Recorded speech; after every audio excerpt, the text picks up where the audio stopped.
ارے ساری نشانیاں جتنی بھی انہوں نے بتائی تھی، اب بھائی وہ ساری گائے کی نشانیاں اسی میں موجود ہیں۔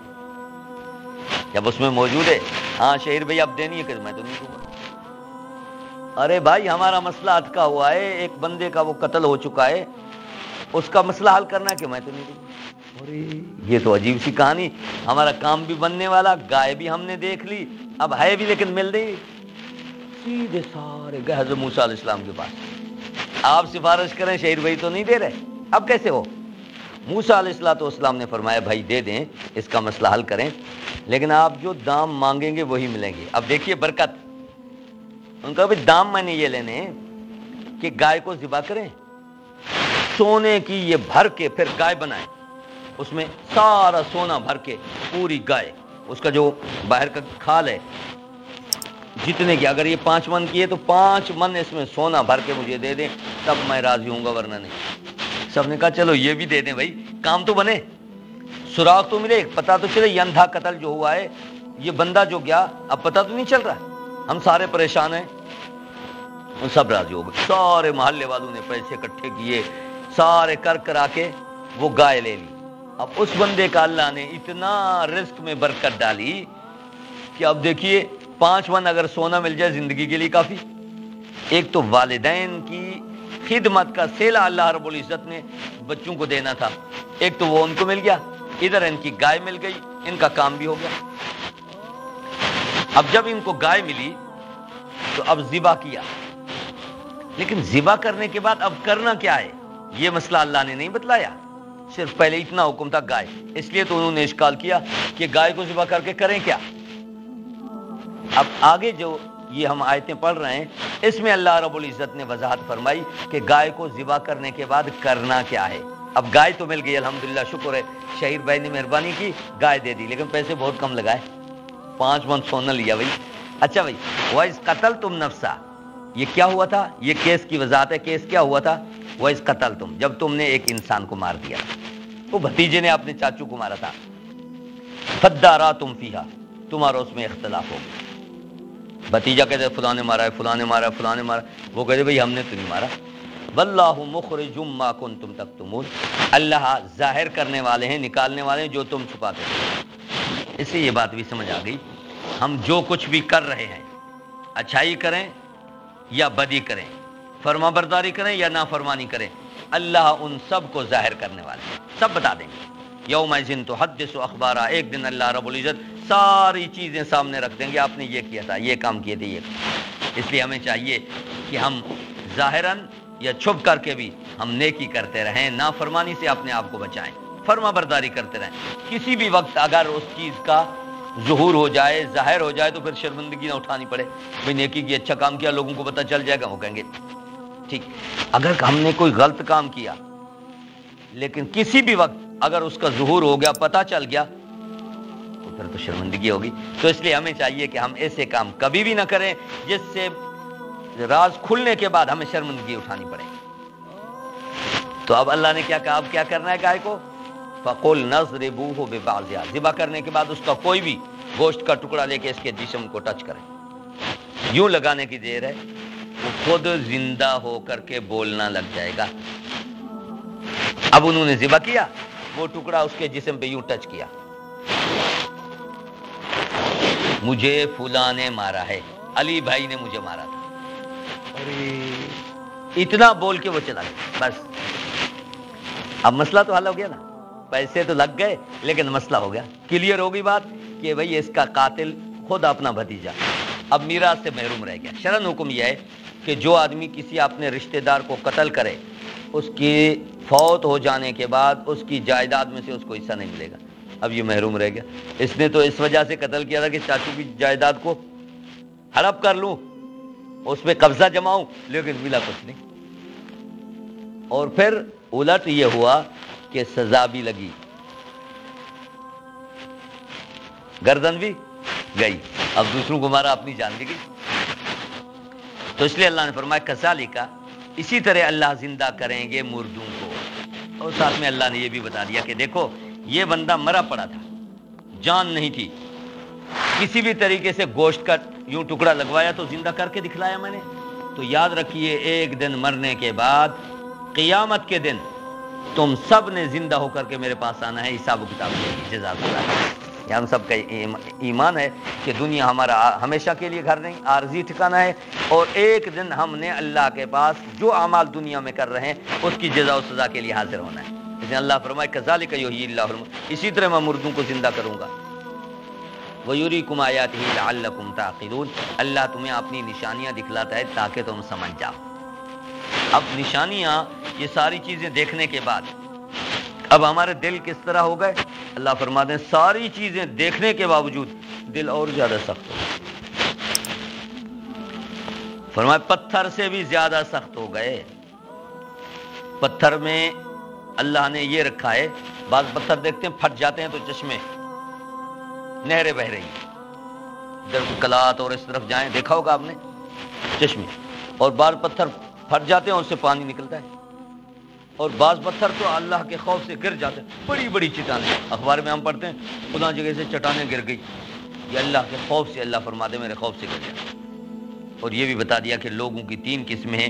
کچھ لوگ ایسے ہیں جن کے دل بہت ہی نرم ہوتے، ہر وقت اپنے گناہوں پہ ندامت کرتے ہیں اور روتے رہتے ہیں اللہ سے، کچھ زیادہ نہیں تو کم روتے ہیں۔ کچھ لوگ ایسے ہیں کہ اللہ کا خوف ان پہ اتنا طاری ہوتا ہے، آنسو تو نہیں بہ رہی لیکن دل میں روتے رہتے، ندامتوں پر پشیمانی ہوتی ہے۔ تو اللہ رب العزت ہمیں بھی ایسا بنائے کہ غلطی ہو جائے روئیں، ندامت کے آنسو بہائیں، اور انشاءاللہ تعالی اللہ اس سے خطاؤں کو معاف فرما دے۔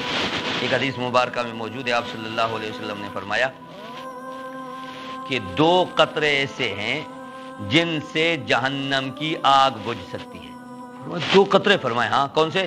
ایک اللہ کے خوف سے آنسو کا قطرہ گر جائے، اللہ جہنم کی آگ کو بجھا دیں گے۔ ایک مسلمان کا خون کا قطرہ اللہ کی رضا کے لیے، اپنے وطن کی حفاظت کے لیے خون کا قطرہ گرا، مجاہد کا، فوج کا، اپنے وطن کی حفاظت میں، فرمایا اس خون کے قطرے کی برکت سے اللہ گناہوں کو معاف فرمائے۔ تو یہ خطرہ اتنا قیمتی ہے۔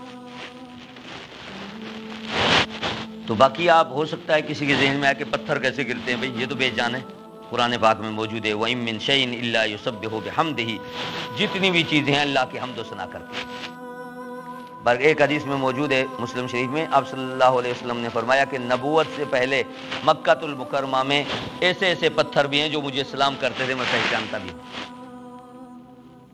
تو اس لیے وہی پتھر بھی بے حس نہیں ہوتے، اللہ رب العزت نے ان میں حس رکھی ہے۔ قرآن پاک میں ایک یسبح لہ من فی السماوات ومن فی الارض، زمین میں جتنی چیزیں ہیں میں اللہ کی حمد و ثنا کرتا ہوں۔ اور حضرت داؤد علیہ السلام کے متعلق ہے کہ والجبال یسبحن، ان کے ساتھ پہاڑ بھی اللہ اللہ کرتے، جہاں سے گزرتے اللہ اللہ اللہ، پہاڑ بھی بولتے اللہ اللہ، ذکر کرتے۔ تو ان میں بھی اللہ نے ایک وہ کھجور کا تنا نہیں، مسجد نبوی میں ابھی موجود ہے، اس کو پلر بنا دیا ہے۔